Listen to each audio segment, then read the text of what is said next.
तुम्ही पाहत आहात MCN न्यूज मराठी। रोहिणी नक्षत्राच्या सुरुवातीलाच रविवार 31 मे 2026 रोजी सकाळी अचानक आलेल्या वादळी वारा व अवकाळी पावसाने जळगाव जामोद तालुक्यातील तुळजा, तरोडा, सुनगाव, जामोद, जळगाव परिसरातील केळी व संत्रा उत्पादक शेतकऱ्यांचे कंबरडे मोडले आहे।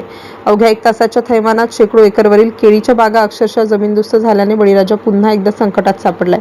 31 मे रोजी सकाळच्या सुमारास अचानक आकाशात काळे ढग दाटून आले। सोसाट्याच्या वाऱ्यासह आलेल्या पावसाने संपूर्ण परिसराला झोडपून काढलं। विशेषतः रोहिणी नक्षत्राच्या शेवटच्या टप्प्यात आलेल्या या वादळामुळे केळीची तयार झाडे खोड मोडून घड जमिनीवर कोसळले।